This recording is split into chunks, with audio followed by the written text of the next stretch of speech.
Seção 2 da Advocacia Pública. Artigo 131. A Advocacia Geral da União é a instituição que, diretamente ou através de órgão vinculado, representa a União, judicial e extrajudicialmente, cabendo-lhe, nos termos da lei complementar que dispuser sobre sua organização e funcionamento, as atividades de consultoria e assessoramento jurídico do Poder Executivo. Parágrafo 1º. A Advocacia Geral da União tem por chefe o Advogado-Geral da União, de livre nomeação pelo Presidente da República, dentre cidadãos maiores de 35 anos, de notável saber jurídico e reputação ilibada. Parágrafo 2º. O ingresso nas classes iniciais das carreiras da instituição de que trata este artigo far-se-á mediante concurso público de provas e títulos. Parágrafo 3º. Na execução da dívida ativa de natureza tributária, a representação da União cabe à Procuradoria-Geral da Fazenda Nacional, observado o disposto em lei.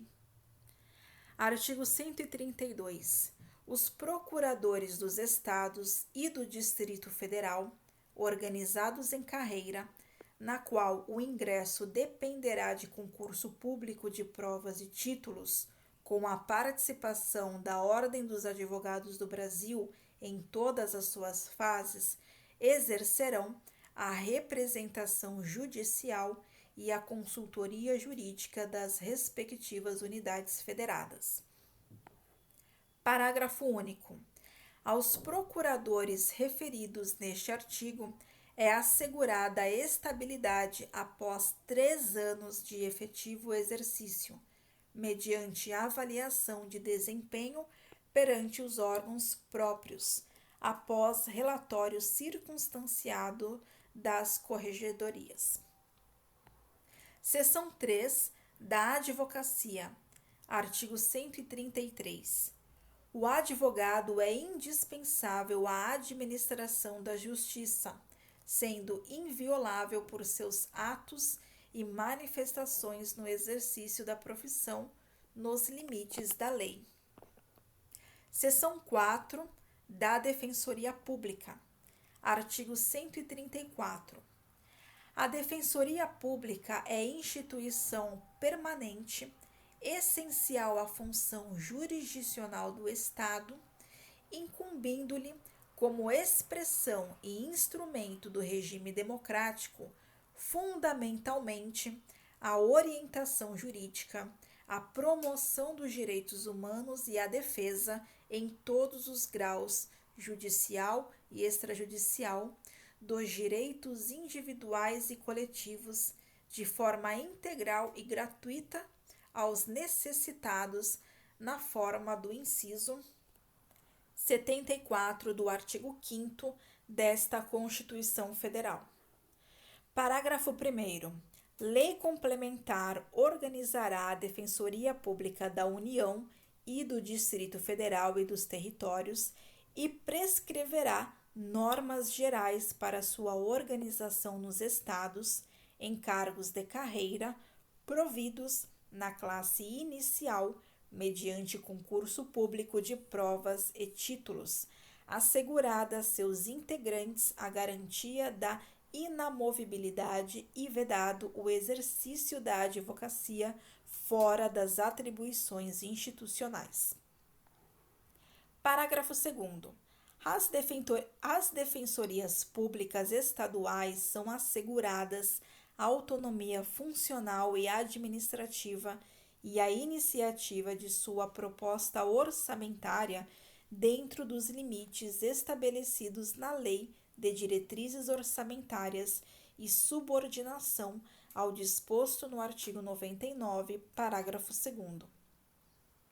Parágrafo 3º. Aplica-se o disposto no parágrafo 2º às defensorias públicas da União e do Distrito Federal. Parágrafo 4º. são princípios institucionais da Defensoria Pública a unidade, a indivisibilidade e a independência funcional, aplicando-se também, no que couber, o disposto no artigo 93 e no inciso 2º do artigo 96 desta Constituição Federal. Artigo 135. Os servidores integrantes das carreiras disciplinadas nas seções 2 e 3 deste capítulo serão remunerados na forma do artigo 39, parágrafo 4º. Título 5 da Defesa do Estado e das Instituições Democráticas. Capítulo 1º do Estado de Defesa e do Estado de Sítio. Seção 1ª do Estado de Defesa. Artigo 136. O Presidente da República pode, ouvidos o Conselho da República e o Conselho de Defesa Nacional, decretar estado de defesa para preservar ou prontamente restabelecer, em locais restritos e determinados, a ordem pública ou a paz social ameaçadas por grave e iminente instabilidade institucional ou atingidas por calamidades de grandes proporções na natureza. Parágrafo 1º. O decreto que instituir o estado de defesa determinará o tempo de sua duração, especificará as áreas a serem abrangidas e indicará, nos termos e limites da lei, as medidas coercitivas a vigorarem, dentre as seguintes. Inciso 1º. Restrições aos direitos de: alínea A. Reunião, ainda que exercida no seio das associações. Alínea B. Sigilo de correspondência. Alínea C. Sigilo de comunicação telegráfica e telefônica. Inciso 2º. Ocupação e uso temporário de bens e serviços públicos na hipótese de calamidade pública, respondendo à União pelos danos e custos decorrentes. Parágrafo 2º. O tempo de duração do estado de defesa não será superior a 30 dias, podendo ser prorrogado uma vez por igual período, se persistirem as razões que justificaram sua decretação. Parágrafo 3º.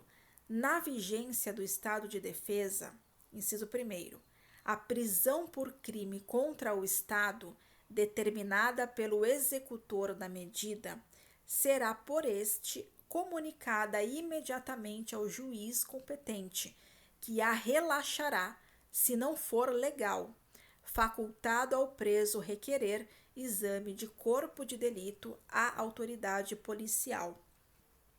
Inciso 2º. A comunicação será acompanhada de declaração pela autoridade do estado físico e mental do detido no momento de sua autuação. Inciso 3º. A prisão ou detenção de qualquer pessoa não poderá ser superior a 10 dias, salvo quando autorizada pelo Poder Judiciário. Inciso 4º. É vedada a incomunicabilidade do preso. Parágrafo 4º. Decretado o estado de defesa ou sua prorrogação, o Presidente da República, dentro de 24 horas, submeterá o ato com a respectiva justificação ao Congresso Nacional, que decidirá por maioria absoluta. Parágrafo 5º. Se o Congresso Nacional estiver em recesso, será convocado extraordinariamente no prazo de 5 dias. Parágrafo 6º. O Congresso Nacional apreciará o decreto dentro de 10 dias contados de seu recebimento, devendo continuar funcionando enquanto vigorar o estado de defesa. Parágrafo 7º. Rejeitado o decreto, cessa imediatamente o estado de defesa. Seção 2. do estado de sítio. Artigo 137. O presidente da República pode, ouvidos o Conselho da República e o Conselho de Defesa Nacional, solicitar ao Congresso Nacional autorização para decretar o estado de sítio nos casos de, inciso 1º, comoção de grave repercussão nacional ou ocorrência de fatos que comprovem a ineficácia de medida tomada durante o estado de defesa. E, inciso 2º, declaração de estado de guerra ou resposta à agressão armada estrangeira. Parágrafo único. O presidente da República, ao solicitar autorização para decretar o estado de sítio ou sua prorrogação, relatará os motivos determinantes do pedido, devendo o Congresso Nacional decidir por maioria absoluta. Artigo 138. O decreto do estado de sítio indicará sua duração, as normas necessárias à sua execução e as garantias constitucionais que ficarão suspensas e, depois de publicado, o presidente da República designará o executor das medidas específicas e as áreas abrangidas. Parágrafo 1º. O estado de defesa, no caso do Parágrafo 1º. O estado de sítio, no caso do artigo 137, inciso 1º, não poderá ser decretado por mais de 30 dias, nem prorrogado de cada vez por prazo superior. No do inciso 2º, poderá ser decretado por todo o tempo que perdurar a guerra ou a agressão armada estrangeira. Parágrafo 2º. Solicitada a autorização para decretar o estado de sítio durante o recesso parlamentar, o presidente do Senado Federal, de imediato, convocará extraordinariamente o Congresso Nacional para se reunir dentro de 5 dias, a fim de apreciar o ato. Parágrafo 3º. O Congresso Nacional permanecerá em funcionamento até o término das medidas coercitivas. Artigo 139. Na vigência do estado de sítio, decretado com fundamento no artigo 137, inciso 1º, só poderão ser tomadas contra as pessoas as seguintes medidas. Inciso 1º. Obrigação de permanência em localidade determinada. Inciso 2º. Detenção em edifício não destinado a acusados ou condenados por crimes comuns. Inciso 3º.